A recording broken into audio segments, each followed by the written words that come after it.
Hello, my name is Leslie, and I'm with the Federation for Children with Special Needs. And today I will be bringing you another session in our CPAC Summer School. And this topic is ways to connect and learn.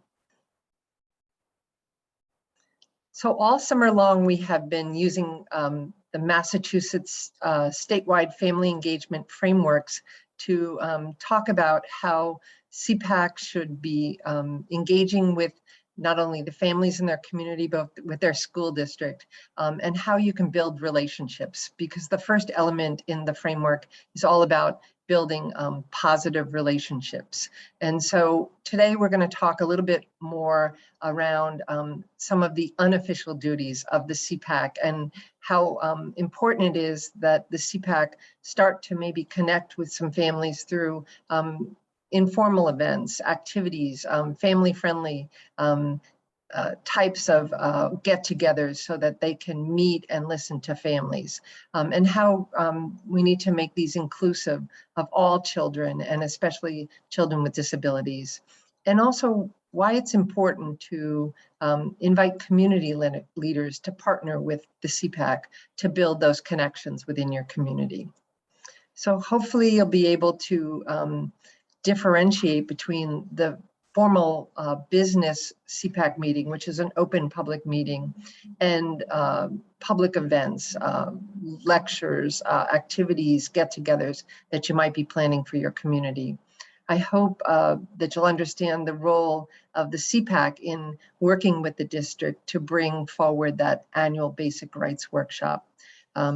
Let's talk about some of those fun activities that you can plan to bring families together in your community, and then be mindful also of accessibility issues at all times.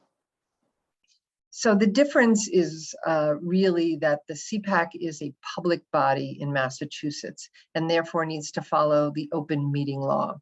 And that means that when they have a business meeting, in order for people to be effective partners, listeners, attend the meeting with an understanding what's going to happen, the CPAC needs to publish an agenda 48 hours in advance. And those are working days and doesn't include holidays and weekends. So in other words, the CPAC posts an agenda with the town clerk. If it's a regional school district, it's allowed to post it on the district website to give notice to everyone the topics that will be covered in that meeting. And so anyone who wants to weigh in on that has an opportunity to either attend in person or to send comments to the chair so that they can be read at a public meeting. All of those meetings are open to the public and need to be held in a publicly accessible site. And we do know that during this time of COVID and some school closures, that the Attorney General's Office Division of Open Government allowed public bodies to meet virtually, so that that option is still available to CPACs until April 1st, 2022. And we might have more guidance on that at that time, but right now you still can hold your meetings by Zoom and be in compliance with the open meeting law. So those meetings are very different from all of the other activities that the CPAC does to gather people, to teach people, to provide learning opportunities. They sometimes can happen on the same evening and the same night. You would open and close your public meeting and then just have your educational opportunity, your workshop, and have your speaker, so that these can happen on the same day. But you don't have to meet the open law requirements, and you can kind of have an activity without posting it formally on your town clerk website or your school district website. But I do think it's important that you give ample notice to people to attend activities. So those could be workshops, guest speakers, any type of meet and greet, support group, fun activities, events. And those all operate outside of the open meeting law. CPACs are asked to cooperate with the school district in their obligation to have an annual workshop on the rights and responsibilities of families under state and federal law. So the role of the CPAC is really to maybe help coordinate that, push out notice, let families know about it, attend, support it. And I think it's always good for the CPAC to start having conversations with the school district, especially if there's a large non-English speaking population within your community, of how that information will be made accessible. Will there be a simultaneous translate? Will the workshop be offered, say, in both English and in Spanish, in different rooms, on different nights, to really make that accessible to those families? And so those conversations have to start in advance. One nice thing about membership in MassPAC, it offers a free basic rights workshop for all of the member districts, so that when your CPAC district joins MassPAC, you have the right to access one of our workshops, and it's any one of the basic rights workshops in our series. There's 3 of them. The first one is evaluation and eligibility. The second one is understanding the IEP. And for many school districts that are just populated by high school students, we have a basic rights transition planning, and any one of those workshops will meet the requirement of an annual workshop, and the CPAC and the district can choose which one they want to access in any given year. I also suggest that you partner with other school districts to bring more workshops to your area and to your families, especially since we're on Zoom now. It's really much easier for families to attend.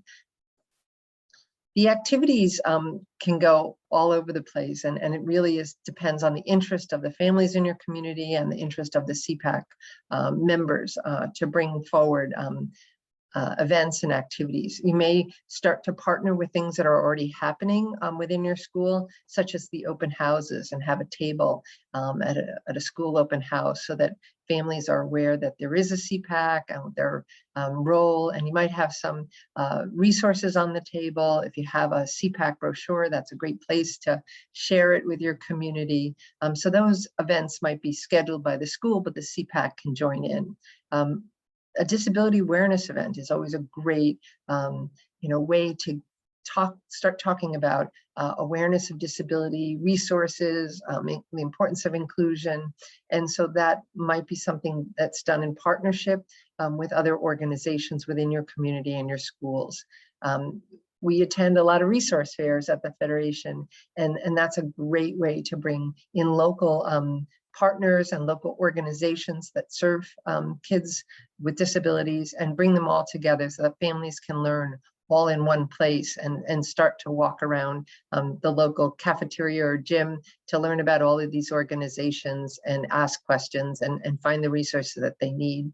I do suggest that CPACs maybe partner with another school district to, really increase the capacity to have these organizations attend and participate, and then more families are coming and connecting and making all of those, special relationship connections. So that's another activity that, is family friendly. It's an event that's a learning event and an interesting event. We've talked before about recognition events, that the CPAC might have a night or an afternoon where they host an award or some type of a recognition celebration to recognize all the people within these students' lives that are making a difference, making it easier for the student to access school or a recreation activity. And that's just a nice way to celebrate all of the people that are doing wonderful things in your school community. It's a very positive event.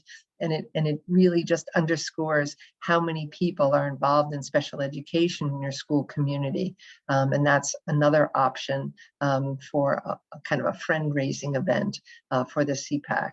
I'm going to talk a little bit about fundraisers. It shouldn't be the chief focus of the CPAC, but maybe you can tie it in with something fun, like a fun run or a different type of activity where students can also be involved.